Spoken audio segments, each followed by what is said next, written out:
The Gulag Archipelago is one of the most renowned books of all time, praised and acknowledged by a huge population, both critically and casually. It is without a doubt one of the most influential pieces of literature published in the 20th century. But the book, strictly speaking, is not a fun read. Aleksandr Solzhenitsyn, the author of the Gulag Archipelago, details harrowing accounts of the Soviet concentration camps.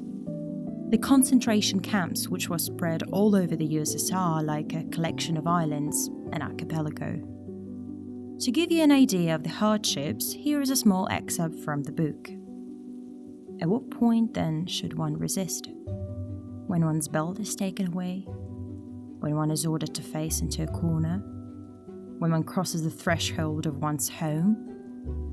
An arrest consists of multiple things that do not matter, and there seems no point in arguing about one of them individually.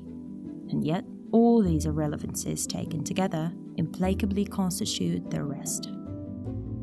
Living in a totalitarian nightmare, Solzhenitsyn started carving one of the most profound personal accounts available to us. However, in the bleak landscape of war, turmoil, hard labor, cruelty and death, there was hope. It is fascinating, to say the least, how hope buds in the darkest of places. Bless you, prison. Bless you for being in my life.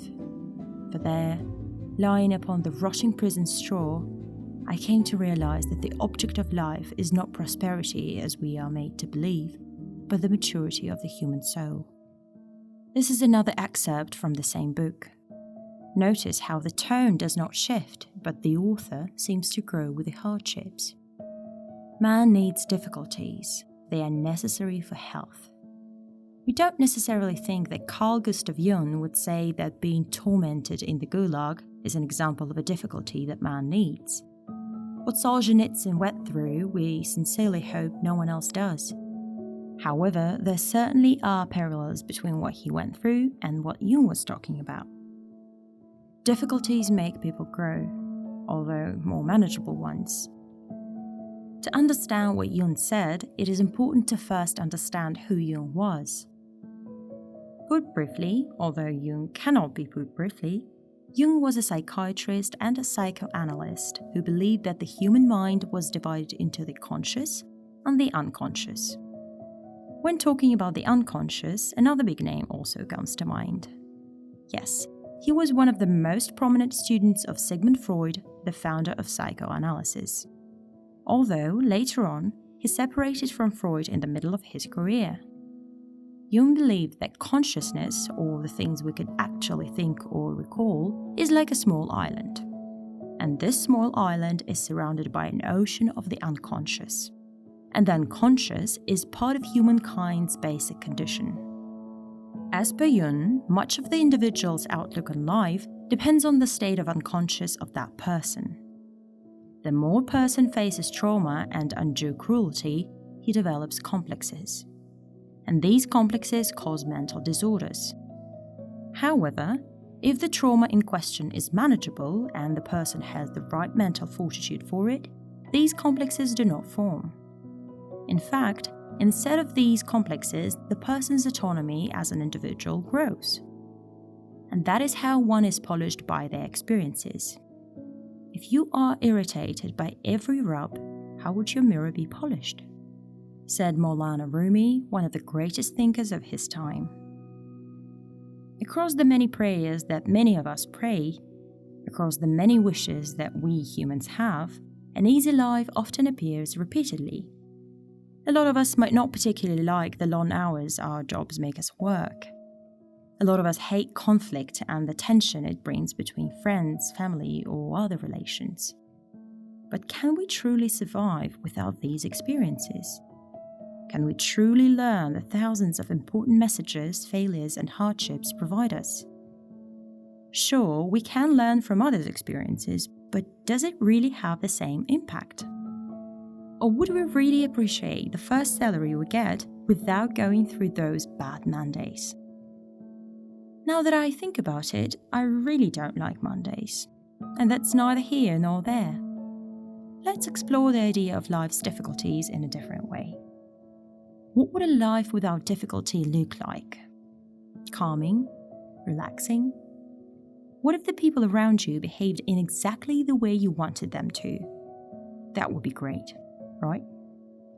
You'd be able to get things or duties done earlier. But what things or duties are we talking about? In a life without difficulties, you wouldn't have any duties or things to care of. So what would you do? You try something else because you're starting to get bored because everything is just easy. You try to play some video games, maybe try to join the gym. But whatever you try to do, you do not need to put effort into it because it is not difficult. So your days keep on going on. No conflicts, major or minor, with your friends or family. Since nothing is difficult, you can be whoever you want to be, and you become whoever you want. You're surrounded by people who say yes to your every word. Life is perfect. You are perfect. But joy and happiness are relative. Since everything is perfect, there is no goal anymore. There are no ups and downs, no conflicts, no troubles. No trouble paying the rent, but no need to contact your mother to check on her either because she's already in perfect condition. You are already doing great in all your lives.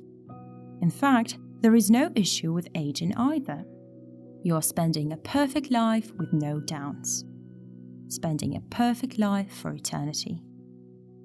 In his book Civilization and Its Discontents, Freud argues for an almost universally accepted truth.